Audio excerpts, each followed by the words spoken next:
Bismillahirrahmanirrahim. Assalamualaikum warahmatullahi wabarakatuh. Waalaikumsalam warahmatullahi wabarakatuh. Alhamdulillah, alhamdulillahilladzi anzala ala abdihil kitaba wa lam yaj'al lahu iwaja.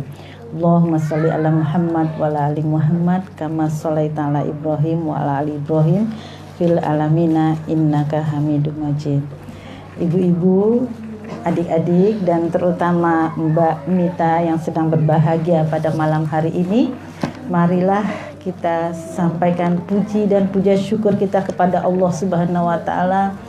Allah yang telah menjadikan kita ada, Allah yang mencukupi kebutuhan kita, yang di tangannya segala sesuatu berkuasa. Semoga pada malam yang penuh rahmat ini Allah menurunkan malaikat-malaikatnya untuk mengabulkan semua doa-doa kita dan juga memberi ampunan terhadap dosa-dosa kita, dan terutama yang berbahagia Mbak Mita sampai dengan nanti pernikahannya diberi kelancaran dan keberkahan yang banyak. Amin. Juga selawat dan salam untuk junjungan kita, manusia yang sempurna, manusia yang membawa risalah Allah dari langit, manusia yang menjadi panutan kita, dialah Nabi Muhammad SAW. Semoga nanti kita semua yang ada di sini bersamanya di akhirat kelak. Amin. Pada malam hari ini sesungguhnya kita semua ikut merasakan kebahagiaan dengan apa yang dirasakan oleh Mbak Mita dan Ibu Retno sekeluarga, bahwa sebentar lagi Mbak Mita akan menyempurnakan separuh dari agamanya dengan melakukan ijab nikah dengan Mas Randi. Dan pada malam hari ini kita semua ikut berbahagia, juga ikut mendoakan dengan apa yang akan dilaksanakan oleh Mbak Dita, bahwa sebentar lagi Mbak Mita akan memasuki hidup baru. Yang namanya hidup baru itu betul-betul hidup baru, berubah dari yang tadinya anak mama sekarang mempunyai tanggung jawab yang tidak kecil, ya.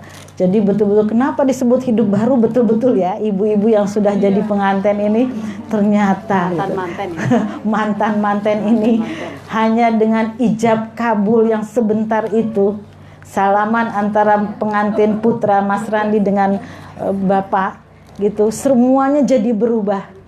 Dari yang tadinya tidak boleh menjadi boleh, ya. Yang tadinya haram menjadi halal, dan yang tadinya kita bisa bebas tetapi sekarang sudah ada orang yang harus kita ikutin. Yang harus kita layani, belum lagi kita memiliki tanggung jawab terhadap anak-anak kelak yang terlahir nanti. Artinya betul-betul semuanya berubah. Dan yang berubah lagi Mbak Mita, bahwa besok setelah menikah, mungkin hari pertama, hari kedua, Mas Randi yang biasa kita kenal juga keluar semua asli-aslinya gitu. Mbak Mita pun keluar semua asli-aslinya, udah nggak bisa lagi ditutup-tutupi, udah nggak bisa lagi. Nah di situ mungkin kita agak kaget-kaget gitu ya, kaget-kaget.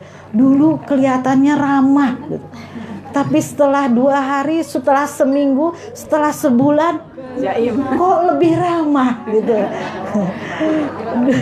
Dulu perhatian, setelah berlangsung lama tambah perhatian. Bisa jadi seperti itu ya, perubahan-perubahan yang kita akan terkejut-kejut. Maka dari itu mari kita perbaiki niat. Siapapun yang akan menikah nanti, tapi yang sudah nikah nggak usah berniat, boleh berniat, karena ini harus diperbaharui terus niat kita dalam menikah. Apabila kita keliru dalam menikah, dalam berniat, maka kita perbaiki niat kita. Menikah adalah bukan untuk bahagia, ya. Kalau nikah untuk bahagia, siap-siap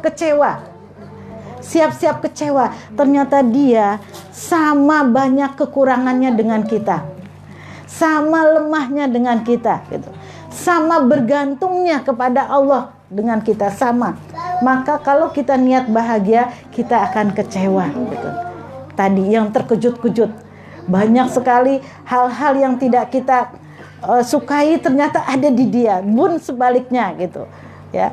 Nah, maka niatkanlah nikah itu adalah untuk ibadah.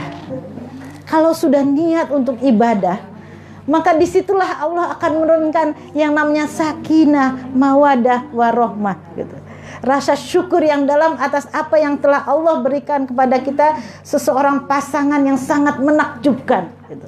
Jadi kalau kita tidur, kita lihat di samping kita, Masya Allah, ada makhluk rupawan gitu, yang selama ini tidak bersama kita, ternyata dia makhluk rupawan, mencukupi kebutuhan atau melengkapi segala kekurangan kita gitu. Maka jadikanlah nikah itu adalah ibadah. Karena sesungguhnya nikah itu memang perbedaan. Dari lahirnya aja kita sudah berbeda orang tua. Dari jenis kelaminnya sudah berbeda. Maka nggak ada yang kita bilang, habis dari dulu kita nggak memiliki kecocokan gitu. Jadi kita mencari kecocokan sampai mati, kita nggak akan dapat kecocokan gitu. Dan tadi kalau kita tujuannya adalah untuk ibadah, maka jadikanlah ketidakcocokan itu menjadi sesuatu yang indah. Manajemen ketidakcocokan itu harus kita pelajari terus gitu. Kalau dia bangunnya siang, maka kita sempurnakan dengan apa? Kita bangun lebih pagi dan kita bisa membangunkan dia gitu. Nah, itu beda, jangan Kak, dia itu tidak pernah bangun pagi gitu. Nggak tempatnya lagi, udah nggak waktunya lagi marah-marah. Adanya seperti ini gitu. Jangan tidur lagi. Jadi tadi memang manajemen kecocokan. Jangan sama-sama cocok bangun siang. Jangan sama-sama cocok suka menghambur-hamburkan uang gitu. Kalau yang satu boros, maka kita yang satu adalah hemat. Nah, itu baru cantik. Manajemen ketidakcocokan menjadi sebuah keindahan. Kalau dalam surat Al-Baqarah, maka hunna libasulakum wa antum libasulahunna. Saling menghangati, saling menyelimuti. Kamu kekurangannya apa, saya kekurangannya apa, maka inilah keindahan gitu. Nah, itulah kalau kita berjalan di dalam bahwa niat untuk menikah adalah ibadah. Dan rumah tangga itu nanti Mbak Mita, kalau pengen betul-betul langgeng gitu. Karena sekarang ini teman saya yang jadi hakim agama tuh sampai geleng-geleng kepala. Tingkat perceraian yang sangat dahsyat. Dan 70% yang menggugat adalah perempuan gitu. Perempuan. Dan dari 70% itu 50% yang menggugat perempuan itu adalah perempuan yang bekerja gitu. Itu perempuan yang bekerja. Nah, ini harus yang kita ingat-ingat atau kita hati-hati. Ya. Jadi yang pertama apa yang harus kita landasi dalam rumah tangga itu? Yang pertama, landasi rumah tangga kita itu dengan iman. Dengan iman. Maka Mas Randi sebagai pemimpin daripada rumah tangga, sebagai imam, nanti dibisikin ya kalau mau tidur karena beliaunya nggak mendengar gitu. Maka Mas Randi sebagai imam harus melandasi rumah tangganya dengan iman gitu. Artinya apa? Di dalam surat At-Tur ayat 21 disebutkan kita itu tujuan dari rumah tangga itu adalah beriman supaya apa? Supaya semua sekeluarga masuk surga gitu. Amin. Karena nggak bisa di dalam keluarga tuh beriman sendirian atau soleh sendirian, nggak bisa. Dia harus saling mengkaitkan antara istri, anak untuk sama-sama masuk ke dalam surga. Kenapa nggak boleh sendirian? Kalau suaminya itu baik sendirian, rajin ke masjid, rajin beribadah, hati-hati. Ketika sang istri itu masuk ke dalam neraka, dia bisa menarik suaminya untuk kembali masuk ke dalam neraka bersama-sama. Kenapa demikian? Istri pasti akan protes. Ya Allah, jangan biarkan suamiku itu masuk surga.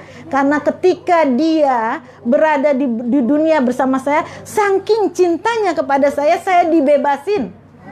Mau main dengan siapapun boleh, dikasih uang, mau nggak pulang pun boleh, saking dia nggak berani marah sama saya karena cinta. Tapi ternyata itu di akhirat menjadi musuh bagi kita, bagi seorang istri. Akhirnya dia menarik suaminya masuk ke dalam neraka.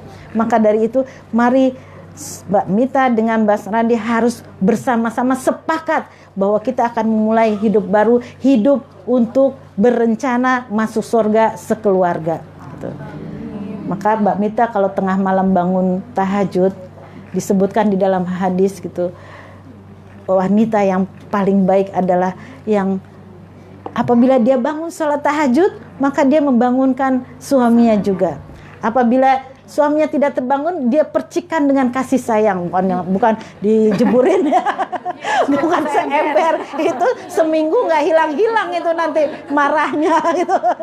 Malah nggak pulang dia nanti. Jadi hanya dipercikan dengan kasih sayang, bangun sayang gitu. Demikian juga suami yang baik adalah yang ketika dia terbangun tengah malam membangunkan juga istrinya. Kalau seandainya istri tidak terbangun, maka bangunkan dengan percikan air dan kasih sayang dan sama-sama sholat tengah malam gitu. Itu indah sekali kalau suami istri bisa bangun di tengah malam, kemudian suaminya menjadi imam, kemudian istrinya menjadi makmum. Insya Allah akan terlahir anak-anak yang soleh dan soleha gitu. Karena tadi tujuannya adalah masuk surga sekeluarga. Apalagi ciri-ciri dari dibangunnya dengan iman adalah bagaimana suami bisa mendidik anak istrinya. Kalau di dalam hadis dikatakan al-ummu madrasatul ula, bahwa seorang ibu adalah pendidik bagi anak-anaknya. Ya, itu artinya apa? Jangan serahkan anak untuk bisa baca Al-Quran kepada orang lain. Itu amal jariah buat kita. Paling tidak huruf abjadnya aja lah. Gitu, huruf ikronya aja lah, atau huruf A sampai dengan ya-nya aja, karena sampai kapanpun dia akan dipakai gitu. Walaupun dia kuliah di Mesir, itu huruf hijaiyah tidak akan pernah hilang, paling tidak itu gitu. Maka jangan serahkan kepada orang lain, itu kita sendiri yang harus mendidik. Apapun yang pertama, didikan yang pertama ambil buat kita. Itu adalah amal jariah kita yang tidak akan terputus. Yang kedua, misalnya bacaan abjad A sampai Z, itu pun jangan dilepaskan. Apalagi mengajari tentang sholat. Itu adalah tanggung jawab seorang ibu gitu. Bagaimana mendidik anaknya menjadi anak-anak yang beriman tadi. Lalu apa? Di mana posisi seorang bapak dalam pendidikan anak? Kalau ibu menjadi guru pertama bagi anaknya, maka bapak adalah kepala sekolahnya. Jadi nggak bisa melepaskan begitu saja pendidikan terhadap anak. Bagaimana seorang bapak yang harusnya gelisah ketika meninggalkan anaknya berhari-hari, dia gelisah, ya Allah, siapa yang bangunin anak saya pagi ya? Siapa yang mengajak mereka ke masjid ya? Siapa yang mendengarkan murojaah? Seorang bapak tuh harus gelisah kemanapun dia pergi, terbawa semua gimana apa didikan-didikan yang harusnya dia lakukan gitu. Bukan semakin hari dia semakin enjoy karena nggak diributkan oleh anak-anak. Bukan, dia harus membawa serta anak dan istrinya di dalam ingatannya, sehingga setiap saat dia bisa telepon anaknya sedang apa, sholat apa enggak gitu. Nah sampai kapanpun itu yang harus dilakukan oleh seorang bapak. Bukan seorang bapak yang sibuk kerja dari hari Senin sampai dengan hari Sabtu atau sampai hari Jumat, maka Sabtu minggunya dia pakai untuk mancing, untuk main golf gitu. Salah itu. Kalau kita memang sudah sibuk dari mulai hari Senin sampai hari Jumat, maka Sabtu Minggu adalah hari untuk sepenuhnya untuk mendidik anak-anaknya.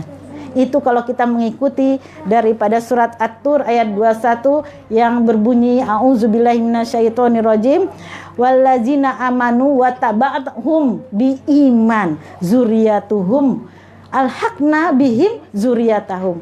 Jadi orang-orang yang beriman itu, ya, orang-orang yang beriman itu dan anak cucunya itu yang juga beriman, besok akan dikumpulkan oleh Allah di dalam surga. Al-haqna bihim zuriyatahum. Gitu.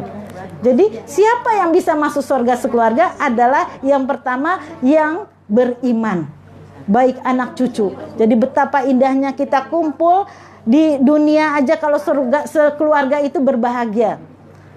Kalau saya punya anak di pesantren, seringkali kalau seandainya bikin acara nunggu dia pulang gitu. Nunggu anak kita pulang. Saking apa? Kalau nggak ada salah satu daripada keluarga kita, maka kita akan merasa tidak bahagia gitu. Dan bayangkan kalau berkumpulnya itu di surga. Di dalam ayat 25 lagi disebutkan orang-orang di surga itu, ya, orang-orang di surga itu fa'aqbala ba'dahum ala ba'din yatasaalun, ya, yang sudah masuk surga sekeluarga itu mereka pun saling kepo gitu. Ketika berkumpul nanya, Hei, kenapa? Kamu kok bisa masuk surga sekeluarga lagi? Gitu. Mereka saling kepo gitu. Dan dibocorkan rahasia ini oleh Allah Subhanahu wa taala di dalam surah